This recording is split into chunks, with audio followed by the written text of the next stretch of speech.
O senador general Hamilton Mourão, da Tribuna, questionou a reação do Estado brasileiro face aos ataques contra o Estado de Israel.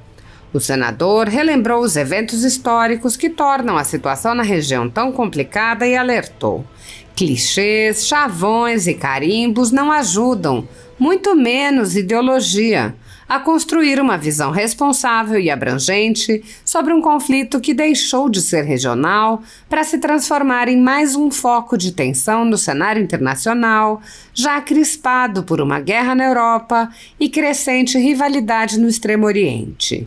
General Mourão explicou que a rede, que inclui o Hamas, é uma ameaça internacional potencialmente incontrolável. Ele disse: é uma guerra total que rompe os limites colocados pela civilização à guerra. As cenas do 7 de outubro em Israel, documentadas e divulgadas pelos seus perpetradores, configuram um atentado moral a todo o mundo. O senador explicou: estamos em um daqueles momentos em que não há meio termo, ou se condena ou se acumplicia. Ele mencionou as reações de alguns países e disse: e o Brasil? País cristão, ocidental e pacífico. Sua sociedade repudia naturalmente e a intolerância, mas não estamos a salvo da onda de insensatez que varre o mundo. Há bolsões de insanidade, a começar pela extrema esquerda, mas não só dela, que se recusam a enxergar os crimes contra a humanidade cometidos em Israel e que podem atingir a todos nós. General Mourão avisou: uma nova fronteira da barbárie está prestes a ser rompida e não importa a distância geográfica e geopolítica que pensamos haver, isso vai nos atingir. Há tempos o Brasil parece ter perdido o senso comum que o manteve do lado certo da história e o fez progredir, mesmo em meio a grandes crises internacionais. Estamos esquecendo o que somos e onde estamos. O senador assinalou o acúmulo de erros nas relações internacionais e disse: e os erros se amontoam na duplicidade em relação à Ucrânia, na inexplicável parceria entre o partido do presidente da República e o Partido Comunista Chinês e na falta de condenação veemente do Hamas. Além dos erros por falas e movimentos confusos, aos silêncios, tão constrangedores quanto os protagonismos de oportunidade. General Mourão questionou: onde estão os supremos magistrados que voam pelo mundo afora, tão loquazes sobre absolutamente tudo, tão vorazes em condenar manifestantes de causas suspeitas à democracia e que se julgam tão capazes de governar o que não lhes cabe? Por que não deitam seu falatório erudito sobre o que explode nas mídias? Por que não processam os apologistas do Ou existe uma versão democrática que desconhecemos? O senador disse: acontecimentos graves estão revelando quem é quem no mundo, e a verdade se revelará de forma inexorável. Está chegando a hora de tomar lado, que o Brasil permaneça do lado certo da história. O senador general Mourão lembrou ainda outros 2 assuntos em que as máscaras estão caindo. Ele lembrou os conflitos no Rio de Janeiro, comparando-os à situação da Palestina e alertou: hoje se combate nas ruas do Rio de Janeiro por omissão, por decisões que foram tomadas por um ministro da Suprema Corte que impedia a polícia de realizar suas ações durante o período da pandemia. Temos que enfrentar isso sob pena de perder o controle e a soberania sobre parcela do nosso território. O senador lembrou ainda os incêndios na Amazônia e o silêncio dos que até há pouco tempo eram bem estridentes. Mourão disse: a Amazônia está queimando. O Nero da Amazônia era Jair Bolsonaro. Onde está a Greta? Onde está o presidente da França? Onde estão todos aqueles, as primeiras páginas dos jornais? Alguém já viu uma notícia em primeira página de jornal sobre o estado do Amazonas queimar? Não. São 10 meses, quase 11, de governo. Onde estão as ações governamentais? É só o silêncio. É só o silêncio. A censura, que vem se intensificando no Brasil, atinge unicamente conservadores e já causou o fechamento de alguns veículos de imprensa. Mas a perseguição não se limita à censura e inclui muitas outras medidas, inclusive prisões políticas, buscas e apreensões, devassas, de reputações, entre outras. Grupos monopolísticos e cartéis que se associam com o intuito de barrar informações contrárias ou inconvenientes, atuam em conluio com a finalidade de aniquilar qualquer mídia independente, eliminando o contraditório e a possibilidade de um debate público amplo, honesto, abrangendo todos os feixes e singularidades dos mais diversos espectros políticos.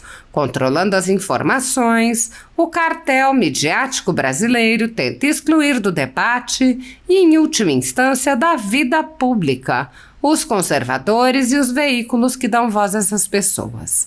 A Folha Política tem toda a sua receita gerada desde 1º de julho de 2021, confiscada por uma canetada do ministro Luiz Felipe Salomão, ex-corregedor do TSE, com aplauso e respaldo dos ministros Luiz Roberto Barroso, Alexandre de Moraes e Edson Fachin.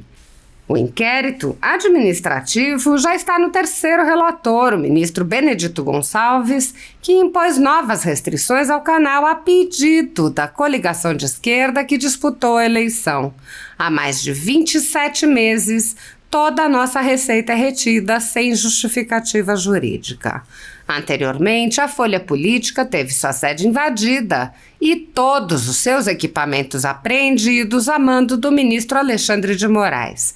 Mesmo assim, a equipe continuou trabalhando como sempre, de domingo a domingo, dia ou noite, para trazer informação sobre os 3 poderes e romper a espiral do silêncio imposta pela velha imprensa, levando informação de qualidade para todos os cidadãos e defendendo os valores, as pessoas e os fatos excluídos pelo mainstream, como o conservadorismo e as propostas de cidadãos e políticos de direita. Se você apoia o trabalho da Folha Política e pode ajudar a evitar que o jornal seja fechado, pela ausência de recursos para manter sua estrutura, cumprir seus compromissos financeiros e pagar seus colaboradores, doe qualquer valor à empresa Raposo Fernandes por meio do Pix, cujo QR Code está visível na tela, ou por meio do código ajude@folhapolitica.org. Caso não utilize Pix, há a opção de transferência bancária para a conta da empresa Raposo Fernandes, disponível na descrição deste vídeo e no comentário fixado no topo. A Folha Política atua quebrando barreiras do monopólio da informação há mais de 10 anos e, com sua ajuda, poderá se manter firme e continuar a exercer o seu trabalho. Pix ajude@folhapolitica.org. Assista. Obrigado, senador Messias, líder do nosso partido aqui nesta casa e hoje presidindo essa sessão. Senhoras senadoras, senhores senadores e todos aqueles que nos acompanham pelos meios audiovisuais. Senador Girão.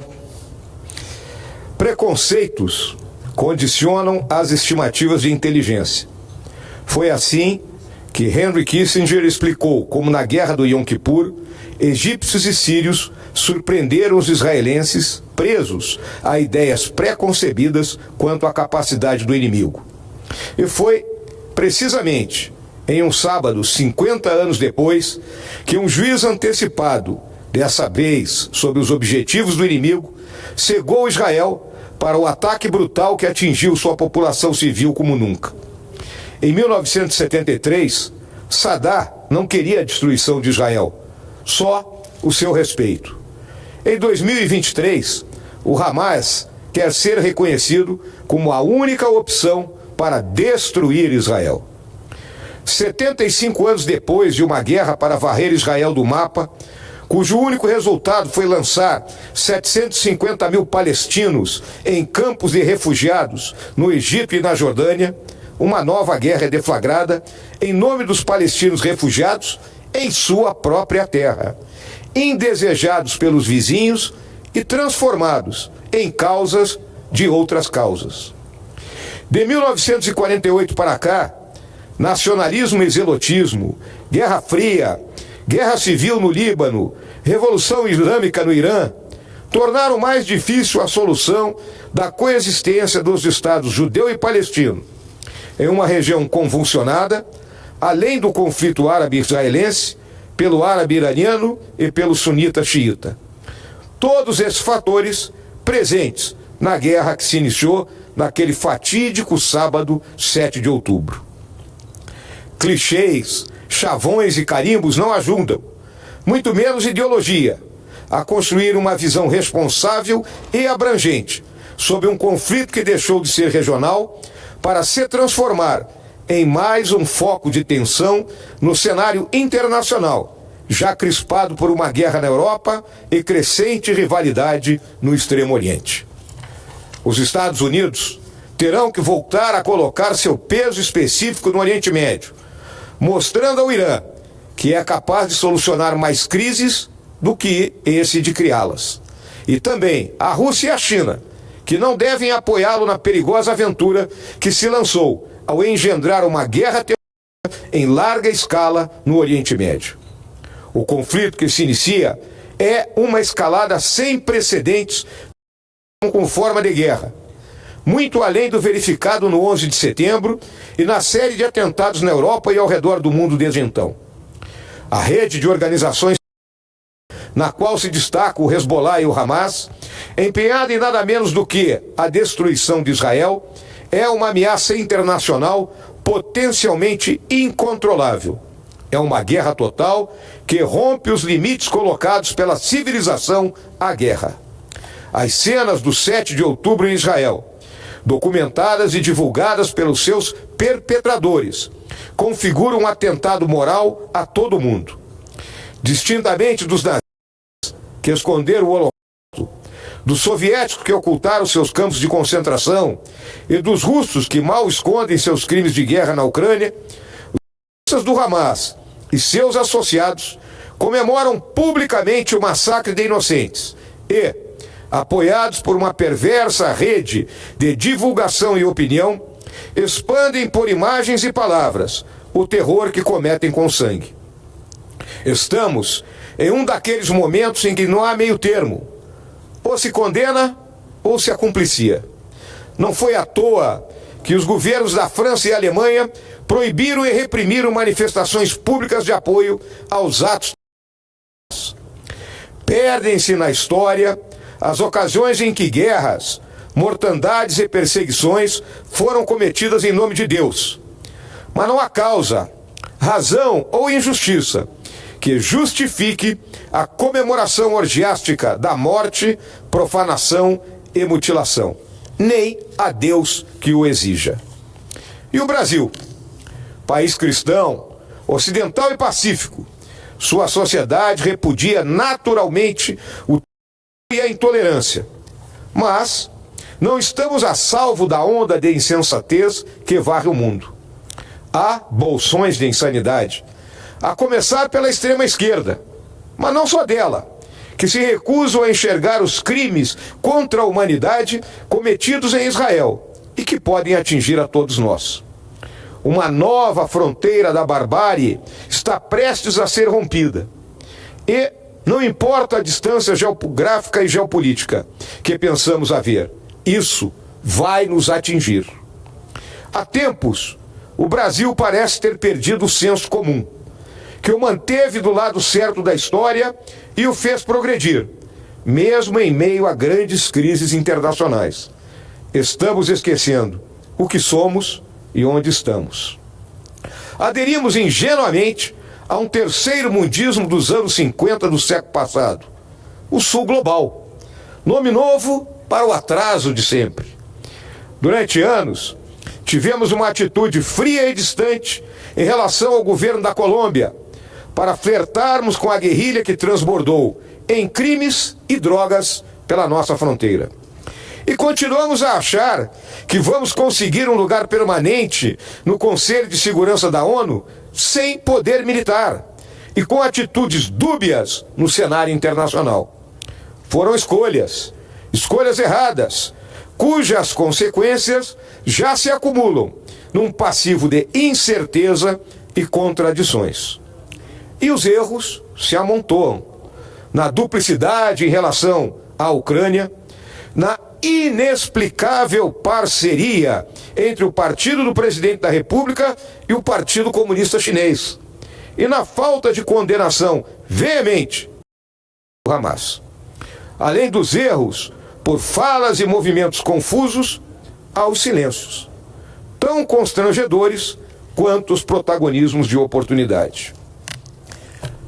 Senador Girão, onde estão os supremos magistrados que voam pelo mundo afora, tão loquazes sobre absolutamente tudo, tão vorazes em condenar manifestantes de causas suspeitas à democracia e que se julgam tão capazes de governar o que não lhes cabe? Por que não deitam seu falatório erudito sobre o que explode nas mídias?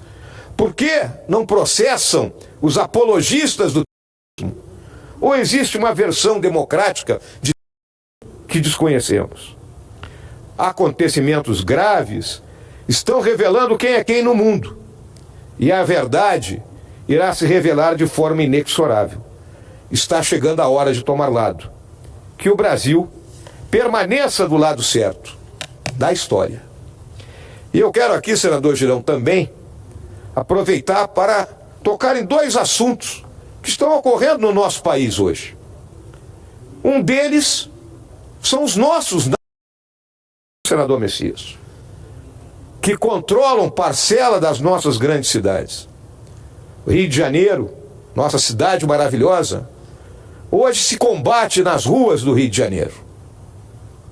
Por omissão, por decisões que foram tomadas por um ministro do Suprema Corte, que impedia a polícia de realizar as suas ações durante o período da pandemia.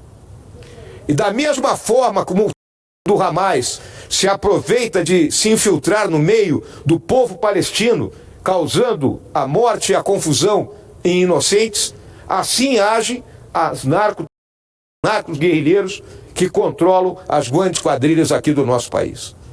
Temos que enfrentar isso, sob pena de perder o controle e a soberania sobre parcela do nosso território. E outro assunto, senador Girão, a Amazônia está queimando, senador Girão. O Nero da Amazônia era Jair Bolsonaro. Onde está a Greta? Onde está o presidente da França? Onde estão todos aqueles, as primeiras páginas dos jornais? Alguém já viu uma notícia em primeira página do jornal sobre o estado do Amazonas queimar? Não. São 10 meses, quase 11 de governo. Onde estão as ações governamentais? É só o silêncio. É só o silêncio. Era isso, senhor presidente. Muito obrigado, meu querido amigo senador Hamilton Mourão, do Rio Grande do Sul. O senhor estava falando, eu anotei aqui. Que pronunciamento histórico, hein? O senhor foi nessa situação do Oriente Médio, veio aqui no Rio de Janeiro, e o senhor colocou uma coisa que eu não tinha me percebido, confesso para o senhor, porque alguns ministros da nossa Suprema Corte dão opinião sobre tudo. Sobre política, sobre tudo, mas se calaram com relação a essa questão. A gente não ouve falar sobre os ataques do Hamas e nem sobre as queimadas na Amazônia. Realmente é um silêncio ensurdecedor, parece que mudou tudo, né? Era tudo narrativa, fica essa questão. E é uma postura dúbia, sim, do governo Lula, né? É uma postura dúbia, que a gente fica sem entender. Esse caminho do meio não é bom numa situação como essa. Você vê, por exemplo, a questão aí o Lula foi parabenizado pelo grupo Hamas. Foi parabenizado pelo grupo Hamas, né? E na eleição, no ano passado. E muitos parlamentares do PT, inclusive, foram contra uma resolução que considerava o lá em 2021, se eu não me engano, né? Então essas coisas a gente vai juntando as peças e vai caindo narrativa, a verdade é que vai transparecendo. O senhor tem a palavra, por favor. Pois é, senador Girão, o governo, o presidente da República, tem que compreender que ele não é só o chefe de governo, ele é o chefe do Estado brasileiro. Isso aqui é um presidencialismo. E como chefe do Estado, ele tem que se nortear pelas razões de Estado. Aquilo que o cardeal Richelieu, não é, lançou ali no século XVII e que desde então norteia as ações dos Estados, não é, dos Estados soberanos, como é o nosso país. Então, nós nos baseamos pelos princípios das relações internacionais, que estão muito claros no artigo 5º da nossa Constituição. Nos baseamos desde 1948 que tem que haver o Estado judeu e o Estado palestino, mas não podemos aceitar de braços cruzados, né, os fatos que ocorreram e ficarmos, né, querendo passar pano nisso aí. Não pode acontecer dessa forma. Tem que lembrar, representa o Estado brasileiro. Então é essa a responsabilidade que tem que estar imbuído.